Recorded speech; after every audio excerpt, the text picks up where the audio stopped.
Brad Pitt has a formula for success. It's blockbuster season, with race cars, zombies, and superheroes fighting for control of cinemas whose chief appeal may be that they have air conditioning. First up, F1, with Brad Pitt as, stop me if you've heard this one before, an aging racing driver tempted back for one last job. It's written by Aaron Kruger and directed by Joseph Kosinski, who last worked together on Top Gun, Maverick, which starred Tom Cruise as an aging fighter pilot tempted back for one last job. The similarities don't end there. Both see an actor who was huge at the end of the last century mentoring a bunch of younger actors, whose names you struggle to remember. Both feature sequences involving powerful machines moving very fast, made possible by small high-definition cameras that are breathtaking. Both feature beautiful people acting whilst wearing huge helmets, and both feature antagonists who are vague and absent. With Maverick, the decision not to say which nuclear-curious country the U.S. was bombing, let's face it, probably Iran, felt like a market-maximizing political decision. With F1, you feel there's a more nakedly commercial force at work. To watch this film is to feel the weight of its sheer effort to sell its product. More than Barbie or the Lego Movie or Transformers, this is a film that wants you to understand that Formula One is the summit of human achievement. See the flybys, the glamorous locations, the beautiful cars. There's less emphasis on the beautiful women than there would have been 30 years ago because a Formula One product is a wholesome one that the whole family can enjoy. Even when Pitt goes to bed with someone, it's incredibly chaste. Maverick had that quality too, but it seemed to function to Cruise's increasing distance from the rest of humanity. With Pitt, who still oozes raw sexuality, it just feels strange. The film is enjoyable in an utterly predictable way, but you feel the filmmakers negotiating a tricky series of turns laid out for them by the product they are trying to sell. Apple apparently has a rule that characters aren't allowed to use iPhones if they are villains. In the same way, F1 is constrained in how people associated with a Formula One product can be portrayed. No one here is mean or incompetent. There are no bullies. The drivers love their mothers. The racing is exciting but not too dangerous. A horrific crash just puts a driver out for a couple of races.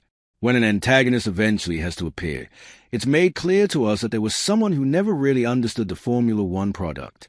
No real fan of the Formula One product could ever be an antagonist. Lewis Hamilton is listed as a producer at the start, creating possibly the biggest cliffhanger in the film. How will he be allowed to lose a race in a way that doesn't imply that he's an inferior driver? And we haven't even got to the product placement. The cars and the drivers are plastered with logos, but so is the screenplay, with sponsors name-checked constantly. In one shot of a driver's kitchen there are two Ninja products. Their logos turn towards a camera.